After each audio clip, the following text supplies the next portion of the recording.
नमस्कार दोस्तों। ये उस समय की बात है जब भारत को आज़ाद हुए करीब 4 साल बीत चुके थे।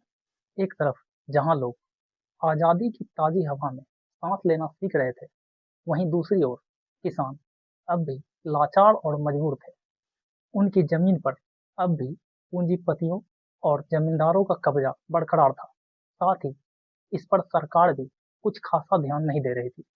ऐसे में किसानों की बद से बदतर हालत देख विनोबा भावे के मन में एक विचार आया कि क्यों ना एक ऐसी व्यवस्था करी जाए जिससे कि पूंजीपतियों और जमींदारों के पास पड़ी जमीन उन किसानों को मिल सके, जिससे कि भूमिहीन कृषक समाज भी समाज की मुख्य धारा से जुड़कर अपना जीवन यापन सम्मान पूर्वक कर सके।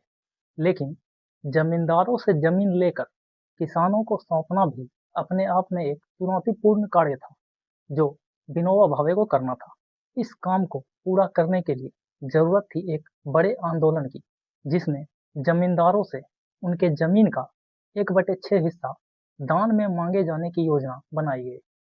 इस आंदोलन में भूमि का दान मांगा जाना था, इसलिए इस आंदोलन का नाम पड़ा भूदान आंदोलन, जिसकी शुरुआत विनोबा भावे ने 1951 में तेलंगाना के पोचमपल्ली गांव से कर दी।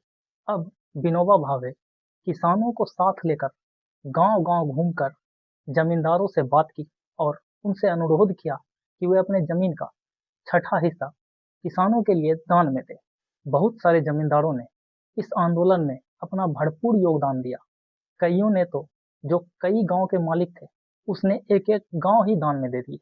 इस आंदोलन में कई जमींदारों के द्वारा गांव का दान करने के कारण गांव का दान दिए जाने के कारण इस आंदोलन को भूदान आंदोलन के साथ-साथ अब इसे ग्रामदान आंदोलन भी कहा जाने लगा।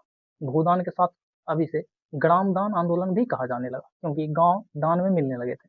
समय के साथ विनोबा भावे का यह आंदोलन सफलता की ओर बढ़ता जा रहा था। साथ ही किसानों में भी एक खुशी की लहर सी छा गई थी।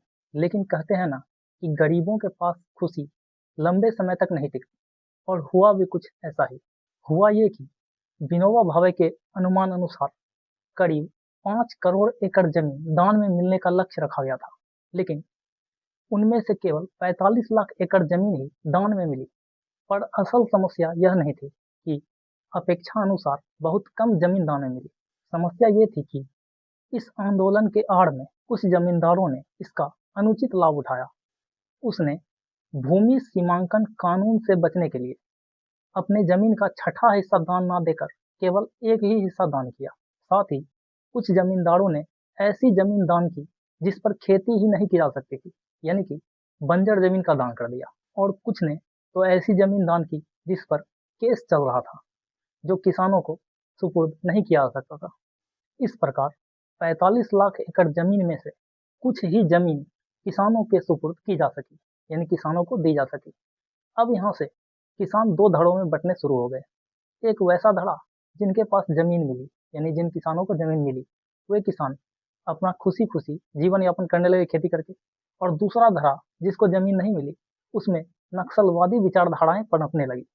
1951 में शुरू हुआ यह अहिंसात्मक आंदोलन अब हिंसा की ओर बढ़ने लगा, और 1960 के अंत तक यह भूदान आंदोलन कमजोर पड़ने लगा, क्योंकि यह आंदोलन जिस उद्देश्य पूर्ति के लिए चलाई गई थी, उसकी पूर्ति नहीं की जा सकी और आंदोलन विफल रह गया।